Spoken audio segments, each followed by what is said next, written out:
नए दिन के साथ नई शुरुआत। एक बार फिर से मैं जितेंद्र जोशी आपके सामने उपस्थित हूँ ऑनलाइन क्लासेस में। पिछली क्लास में हमने शुरू किए थे केंद्रीय बैंक की साख नियंत्रण की प्रक्रियाएं, जो दो प्रकार की थी, मात्रात्मक और गुणात्मक। मात्रात्मक उपाय हमने शुरू कर दिए थे, पहली हमने बैंक दर कर ली थी। आज हम दूसरी साख नियंत्रण की प्रक्रिया करेंगे। आप जो वीडियो को अंत तक देखें, वीडियो को लाइक शेयर करना न भूलें, और अभी तक अगर आपने चैनल सब्सक्राइब नहीं किया है तो सब्सक्राइब कर ऑल के बेल आइकन को भी प्रेस करें। अब हम बात करते हैं दूसरे मात्रात्मक उपाय की, जिसे बोला जाता है खुले बाजार की क्रियाएं। खुले बाजार की क्रियाओं के अंतर्गत क्या होता है, पॉइंट टू पॉइंट जो है वो आप साथ के साथ नोट करते जाएं, और नोट करने के साथ साथ जो है वो आप उसके नोट्स बनाएं। नोट्स बनाने के बाद उसे पढ़ें, पढ़ने के बाद में जो है वो आप उसका सेल्फ टेस्ट करके देखें, तभी जो है वो आपकी तैयारी पूर्ण रूप से चढ़ पाएगी। अब हम बात करते हैं खुले बाजार की क्रियाएं कि क्या होती है खुले बाजार की क्रियाएं। इसमें क्या होता है कि केंद्रीय बैंक की बात चल रही थी, तो क्या होता है कि केंद्रीय बैंक जो है व्यापारिक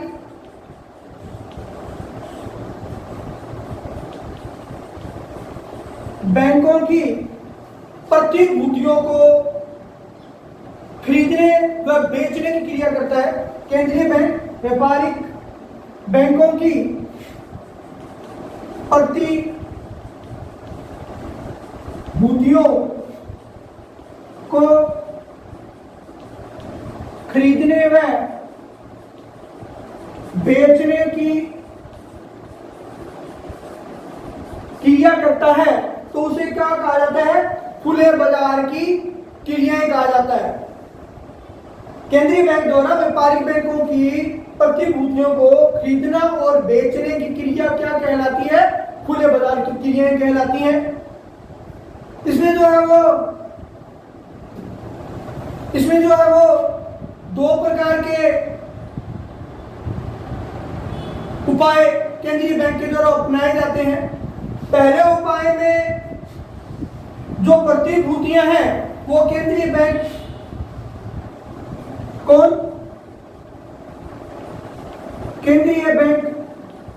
क्या करेगा, बेचेगा। प्रतिभूतियों को बेचता है, कौन बेचता है, केंद्रीय बैंक। किसे बेचता है, व्यापारिक बैंकों को। प्रतिभूतियां जो केंद्रीय बैंक के पास थी उसे बेचता है केंद्रीय बैंक, किसे, व्यापारिक बैंकों को।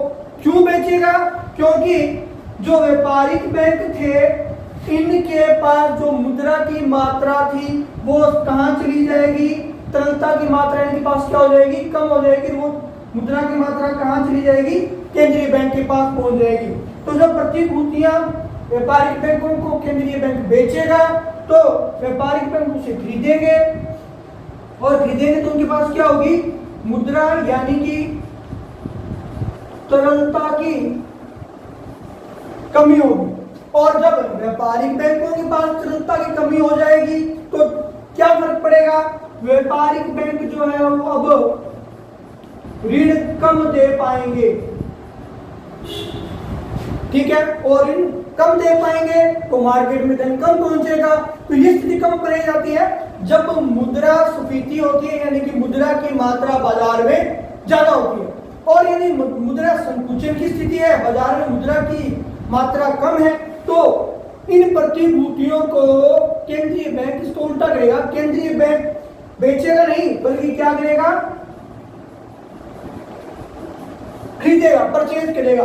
अगर मैं आपसे कोई चीज खरीद लेता हूं तो निश्चित रूप से वो वस्तु आपकी मेरे पास आ जाएगी और मेरा धन आपके पास आ जाएगा, यानी कि आगे की जो है वो आपकी तरलता की मात्रा आपके पास क्या हो गई, अधिक हो गई।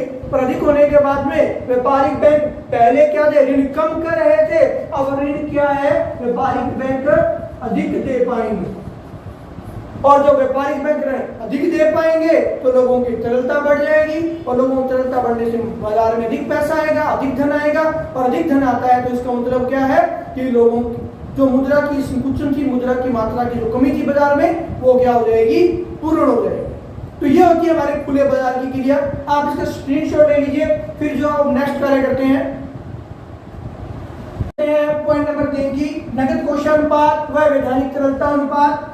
नगद कोषानुपात होता है CRR, जबकि वैधानिक तरलता अनुपात को बोला जाता है SLR।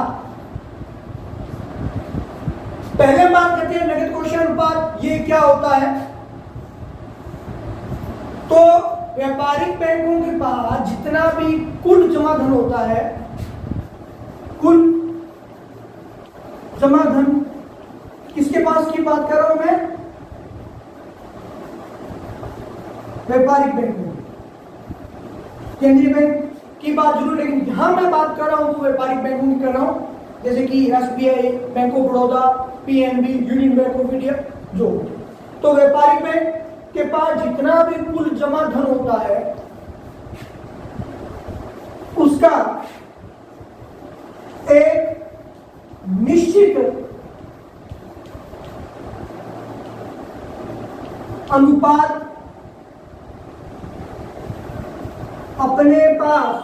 अपने पास में से व्यापारिक बैंक खुद के पास अपने पास रखना अनिवार्य होता है,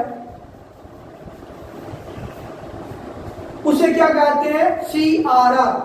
व्यापारिक बैंक के पास जितना भी कुल धन जमा होता है उस जमा धन का एक निश्चित अनुपात अपने पास, यानी व्यापारिक बैंकों को अपने पास कोष में रखना एनी टाइम, हर समय आवश्यक होता है।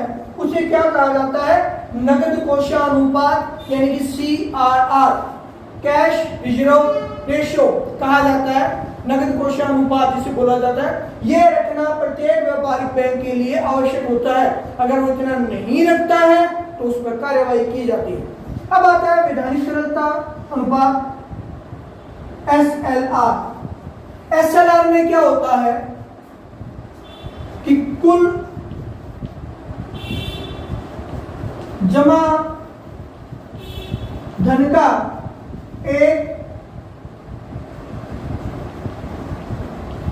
निश्चित अनुपात केंद्रीय बैंक के पास, किसके पास, केंद्रीय बैंक के पास रखना आवश्यक होता है।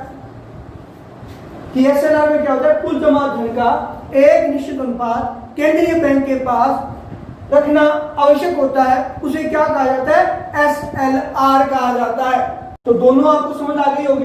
अब इन पर मात्रात्मक उपाय कैसे किए जाते हैं, इस CRR और SLR दोनों की मात्रा में, दोनों के अनुपात में जो है वो केंद्रीय बैंक कमी या वृद्धि करता रहता है। अगर बाजार में मुद्रास्फीति की स्थिति लागू है, पैसे की मात्रा ज्यादा है, उसे नियंत्रित करना चाहता है, तो केंद्रीय बैंक क्या करता है, CRR और SLR दोनों की मात्रा को बढ़ा देता है। अब दोनों की मात्रा को बढ़ा दिया तो व्यापारिक बैंकों के पास ऋण देने के लिए धन क्या हो गया, कम। अगर दोनों की मात्रा CRR और SLR दोनों की मात्रा में कमी कर दी जाती है, कब, जब बाजार में मुद्रा की कमी यानी कि अपस्फीति यानी कि संकुचन की स्थिति हो, तो उस स्थिति में इन दोनों की मात्रा में कमी कर दी जाती है, यानी कि आपको अपने पास कम अनुपात में धन रखना है, आपको केंद्रीय बैंक के पास कम अनुपात में धन जमा करवाना है। तो उस स्थिति में व्यापारिक बैंक अधिक ऋण प्रदान करने में सक्षम हो जाते हैं, और उस स्थिति में व्यापारिक बैंक अधिक ऋण प्रदान करेंगे तो लोगों की तरलता बढ़ेगी और बाजार में मुद्रा की मात्रा भी बढ़ जाएगी। आप इसका स्क्रीनशॉट ले लीजिए। आपने इसका स्क्रीनशॉट ले लिया होगा। अब जो बचे हुए कार्य हम कल की क्लास में करेंगे। आप इसी तरीके से हमारे साथ बने रहें। वीडियो को लाइक शेयर करना न भूलें और चैनल सब्सक्राइब अवश्य करें। जय हिंद, जय भारत।